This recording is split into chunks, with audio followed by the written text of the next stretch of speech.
I'm David Ainsworth, Head of Communications for the United Nations Secretariat of the Convention on Biological Diversity. In the next few minutes, I'm going to explain to you some of the acronyms, some of the concepts that will help you understand the United Nations Biodiversity Conference, COP15, that will be taking place here in Montreal in the next weeks.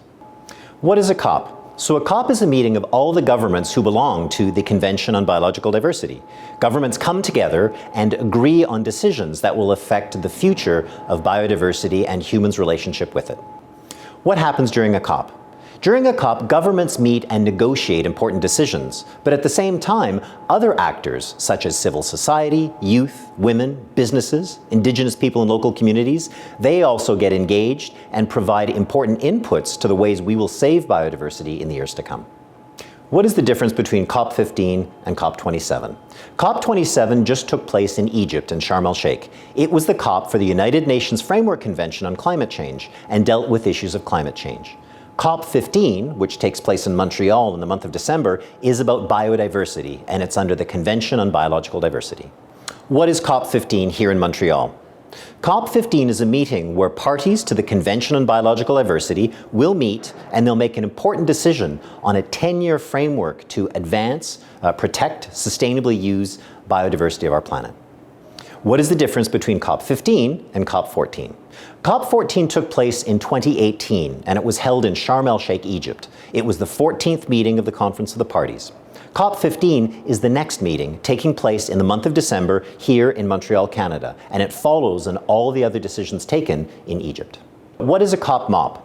In addition to COP15, we've got two other meetings that deal with the protocols to the convention, the Cartagena Protocol on Biosafety and the Nagoya Protocol on Access and Benefit Sharing.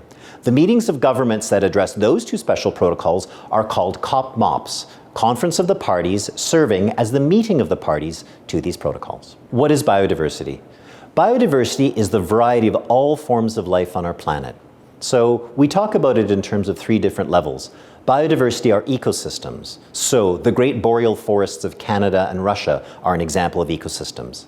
The Sahara Desert is an example of the biodiversity of our planet. The Amazon and Congo Basin are some of the great ecosystems of our planet. Biodiversity is also about species diversity. So it's the variety of shark species on our planet, for example. It is the variety of species of trees that we find in boreal forests or in the jungles. It is also the variety of fish in the oceans. And then finally, we also talk about biodiversity as the genetic diversity of our planet. It's the small differences in genes that are found in fungus, in viruses, in bacteria, in everything. And this variety can become the basis for medicines and the basis for other traits that are really important for species on the planet. So why is biodiversity important? Biodiversity is the basis for human well-being, and it's the basis for all life on the planet. Biodiversity provides our food, it provides clean water, it provides our shelter, it makes the climate stable for us so that we can have a comfortable life. Without biodiversity, we wouldn't have rich food sources, our health would be endangered, and also we would suffer from strong climate impacts. Who are the parties? Well, when we talk about COP15, this refers to Conference of the Parties. So the parties are the governments and regional organizations that have signed on to and ratified the Convention on Biological Diversity. To be a party, you have to ratify the treaty. You can be a country, but you can also be a regional organization. So, for example, we have countries, but we also have the European Union that is a party to the convention. Are there other stakeholders? The Convention on Biological Diversity is not just something that involves the governments of the world. It involves everyone. Stakeholders refer to other people that aren't governments. So, stakeholders are Indigenous peoples and local communities around the planet. Stakeholders refers to businesses. Stakeholders refers to civil society and their organizations. Stakeholders also refers to women, youth, and other important groups who have a stake in what we do with the biodiversity of our planet. What is CBD?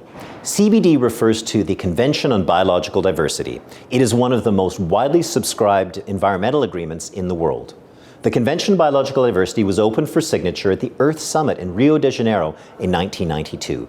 It entered into force in 1993, and with that today we have almost every country in the world is a party to this convention except the United States and the Vatican. The Convention on Biological Diversity has three objectives: to conserve biodiversity, to sustainably use biodiversity, and to ensure that the use of genetic resources gives benefits that are equitably shared around the planet. The Convention is a set of laws and frameworks that are implemented around the world to carry out these three objectives related to biodiversity. Are there other conventions in the world? There are a number of conventions that deal with environmental issues. The United Nations Framework Convention on Climate Change is perhaps the best known one. There's also the United Nations Convention to Combat Desertification. There also are a number of conventions that deal with parts of biodiversity. We have the Convention on Migratory Species. We have the Convention on International Trade in Endangered Species of Flora and Fauna, known as CITES as well. We have the World Heritage Convention that deals with important areas of biodiversity and cultural heritage as well. We also have conventions that deal with chemicals, with the management of mercury, and others. So conventions are an important tool the world uses to help coordinate action to protect our environment. How many parties belong to the Convention on Biological Diversity? Today we have 196 parties. That's 195 countries and the European Union. The only countries that are not parties to the Convention on Biological Diversity are the United States and the Vatican. What is the role of the Executive Secretary? The Executive Secretary to the Convention on Biological Diversity has an important role in assisting governments in moving and advancing the objectives of the Convention. She leads a team here in Montreal, Canada, that helps governments organize the meetings to the Convention, that helps governments implement the agreement, and helps them report on their results. She helps build consensus and gets the governments moving forward on implementing the three objectives of the Convention. What is a plenary? A plenary is a meeting that takes place during a conference of the parties meeting when all governments assemble in one room. A plenary is usually an opportunity for governments to report on how processes are going in the Convention, a chance for them to make general statements to the body, and a chance where final decisions are ratified. What is a working group? A working group is a smaller meeting that takes place during the conference of the parties, where governments focus on some of the agenda items being covered. It should represent most of the governments, but it takes place and gets into the text in a much more detailed way. What is a contact group? A contact group is a small informal negotiating group that is created when there are issues that require important discussions to achieve consensus. Contact groups can be small. They can have 20 people. They can be large, as much as 150 people. The important thing is that the contact groups are where governments engage in detailed and intense negotiations. The actual conduct of the negotiations are secret. They're not recorded for the media, and they're not open to the public. But the final results of these are presented to the working groups and the plenaries to help assist in the resolution of important issues. What is the GBF? The GBF is the post-2020 Global Biodiversity Framework. It's a roadmap that will take governments from here to the end of 2030 and address some of the challenges we're faced with biodiversity. It's meant to address the conservation of biodiversity, its sustainable use, and the equitable sharing of benefits. The Global Biodiversity Framework is meant to create goals and targets that all national governments will integrate into their own activities. And by doing this, they will halt biodiversity loss and reverse it and get us ready to set up for a future of life in harmony with nature. What is a target? Under the post-2020 Global Biodiversity Framework, governments are discussing a group of targets, 22 of them now, that will guide their activities to implement this important roadmap towards the future. A target might have a numerical value. For example, 30% of your territory set aside as protected areas, or mobilizing $200 billion a year in finance. Or the target might set some goals for implementation and monitoring. The important thing is the target gives governments somewhere to go. It sets guidelines, it sets timelines, and gives them a basis to create their policy going forward. Right now, governments are discussing 22 targets under the post-2020 Global Biodiversity Framework. That number might change. When they finish the negotiations, they may agree on 22, they may agree on more, or they may agree on less. So one of the targets is to agree to protect the planet. One of the proposals is to protect 30% of the terrestrial and marine areas on the planet for protection. Another example of a target is to mobilize $200 billion a year in finance from all sources for biodiversity. A third target would be to ensure that sustainable consumption and production is mainstreamed into all the activities across the world. How are decisions started and finalized by the Conference of the Parties? Decisions start as official documents to the meeting. The documents are created by the Secretariat in consultation with parties to the convention, scientists, and other important stakeholders. These documents outline plans for action, scientific recommendations, and the basis for policies that will become decisions. If the text of these decisions, these draft decisions, is considered acceptable to everybody under the convention, then they're adopted and they become a decision of the Conference of the Parties. If there are some small differences of opinion that need to be resolved, then a working group under the Conference of the Parties may meet and resolve some of these extra differences of opinion. If the issues are quite complex and there are many differences of opinion, then a contact group is created, and governments get together in a small group to resolve the myriad of issues that have to be looked at. Once those are resolved, it goes back to the plenary for final approval. Who is the COP presidency and how are they chosen? Currently, the presidency of COP15 is the government of China. The government of China proposed that they would become the president a number of years ago. Governments met and looked at their proposal and then agreed a number of years ago that China would be the COP15 presidency. How do you choose will the COP will happen? The COP presidency usually names a city and a location where the meeting would be held, and this meeting is usually held in their own territory. Why is COP15 being held in Canada? COP15 was meant to be held in Kunming, China in 2020. Due to conditions relating to the pandemic, it was decided that the meeting should be held in another location. The Government of Canada stepped forward and decided that they would serve their role as the host of the Secretariat, which means that they have a mandate to host the meeting of the Conference of the Parties if it cannot be held in another place. And so Canada has become the host managing the logistics for this meeting. What is the role of the COP15 presidency? The COP15 presidency, the government of China, is the facilitator of negotiations. The Minister of Environment sits at the plenary and leads these discussions, ensuring that governments come together and achieve the goals they've outlined for the meeting, which is to achieve consensus and reach these decisions.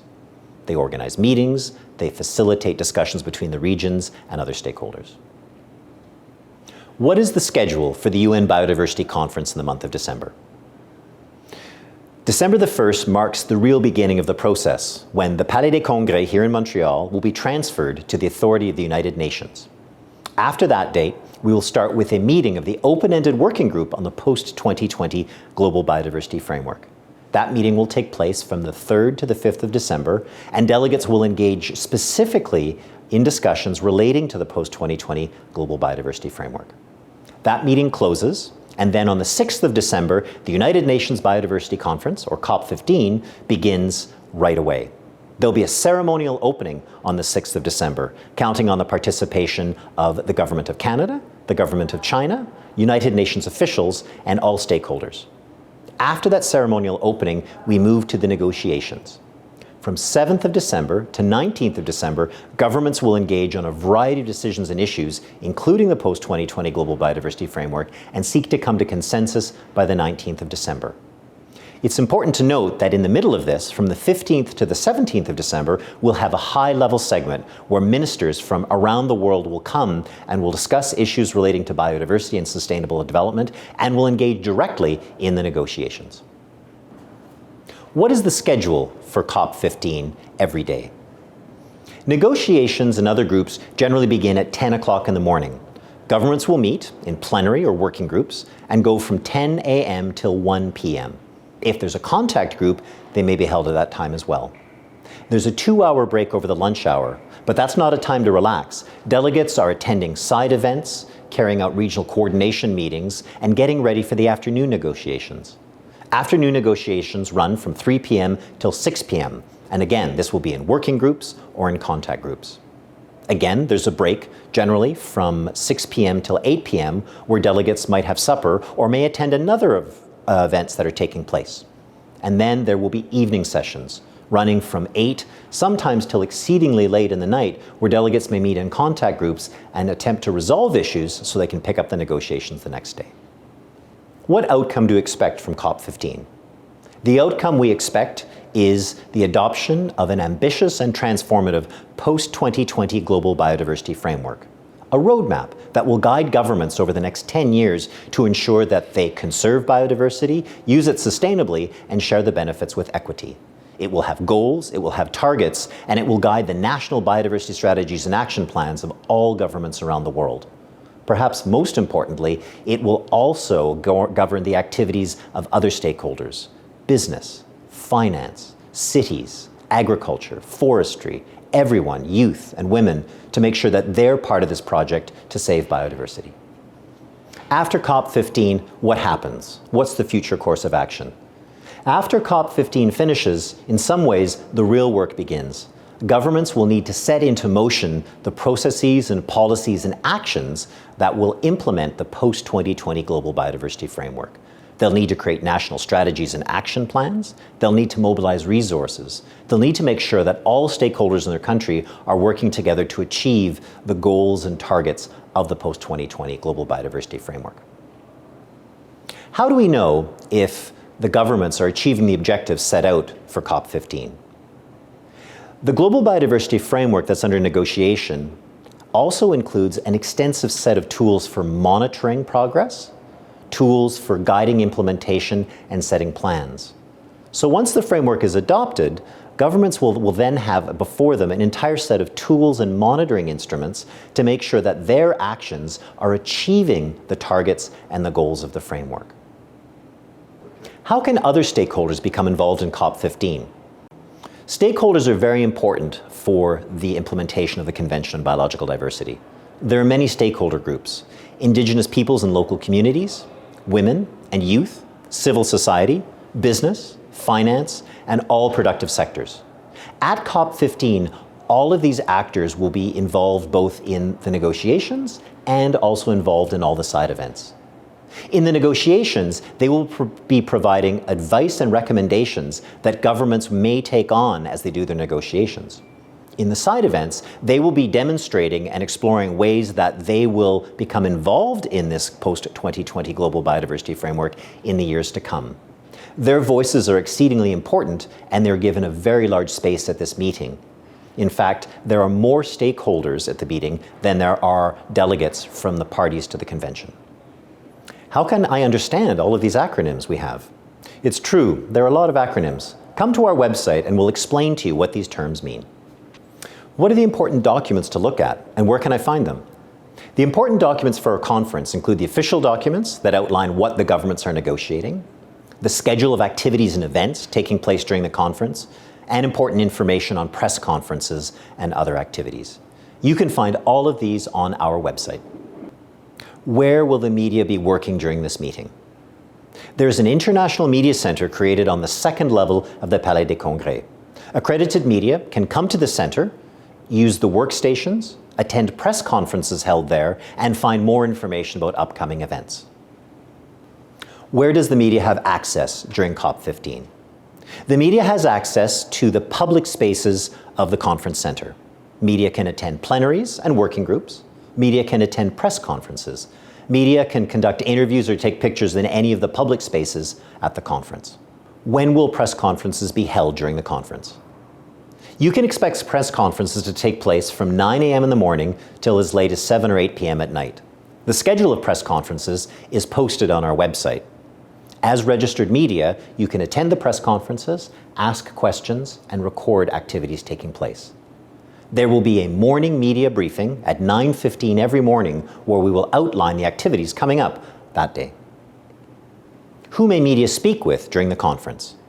Media have permission to speak with any of the delegates who are at the conference, whether it be parties or other stakeholders or even United Nations officials.